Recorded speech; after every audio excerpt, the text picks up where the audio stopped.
Hello and welcome to this special U.S. election edition of Inside the Americas.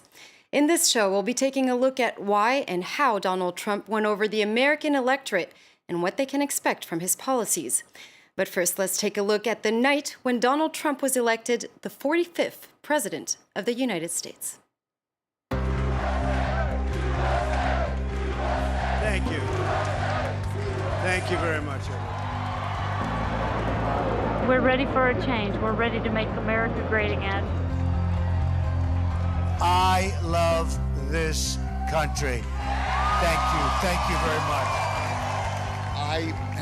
I have never been happier in my life.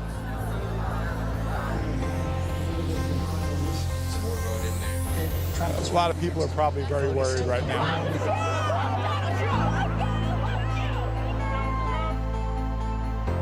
We are so proud of you.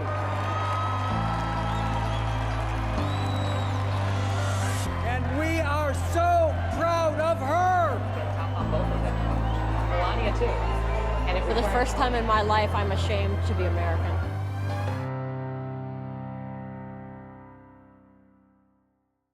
And here is our picture of the week. Republican President-elect Donald Trump pumping his fist after giving his acceptance speech at his election night event in New York in the early hours of Wednesday. And after a series of sexual harassment scandals and a hard-fought campaign, Donald Trump rode a wave of support from voters seeking change and eager to shake up the nation's political establishment. The election results came as a surprise against national polls and media predictions.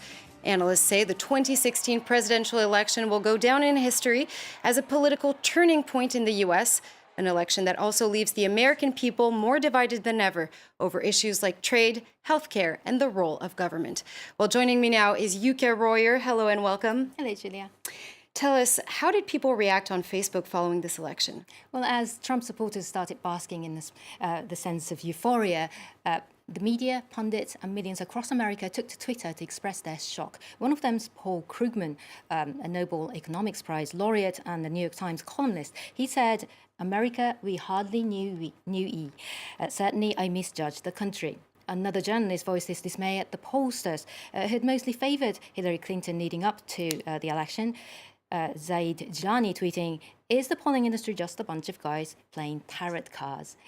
Now, and reflecting the acrimonious spirit of the campaign, MSNBC's David Korn tells Florida voters, "Thanks for voting for a climate change denier. See you in hurricane season." Now, those are not kind words. Pretty strong statement there.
Economic difficulties and employment issues, he faces a series of challenges at home. During his campaign, he vowed to put America first, a claim that spoke to voters who felt let down by the system. His economic policies are part of that promise, as Rochelle Harrison-Pless explains. 25 million new jobs over the next 10 years. That's Donald Trump's promise to the American people. The US president-elect says too many jobs are being shipped abroad. In an interview with France 24, one of Trump's advisors said his boss will boost business.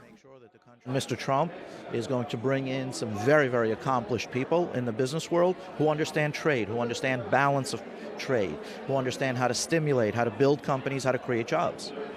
To do this, Trump says he'll remove regulation, cut the number of tax brackets from 7 to 3, lower the top tax rate to 33%, and slash corporate tax from its current rate of 35% to just 15%.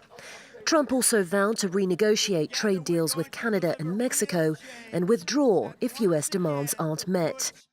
He's also staunchly against the Trans-Pacific Trade Partnership.